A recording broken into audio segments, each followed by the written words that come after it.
హిందూగా జీవించలాంటి పన్ను కట్టాల్సిన సమయం. ఈ దేశ శ్రమ బాద్షా పాదాల కింద నలిగిపోతున్న సమయం. ఒక వీరుడు కోసం ప్రకృతి పురుడు పోసుకుంటున్న సమయం.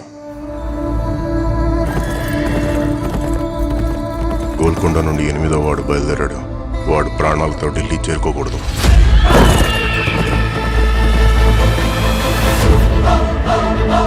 ఇది నేను రాసే చరిత్ర. సింహాసనమా, మరణ శాసనమా? ఈ భూమి మీద ఉన్నది ఒక్కటే కోహినూర్. దాన్ని కొట్టి తీసుకురావడానికి తిరుగులేని రామబాణం కావాలి.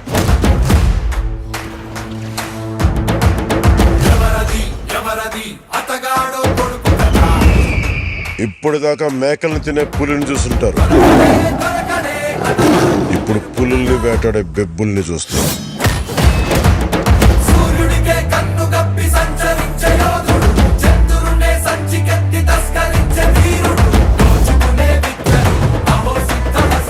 సర్దుకోలేకపోతున్నాను, సాయం చేస్తావా?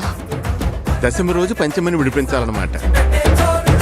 నేను రావాలని చాలా మంది దేవుడికి దండం పెట్టుకుంటా ఉంటారు, కానీ నేను రాకూడదని మీరు చూస్తున్నారు.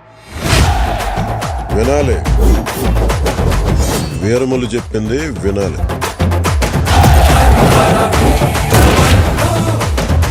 నువ్వు మా వెర్రివిస్తున్న మావయ్యవు కదూ.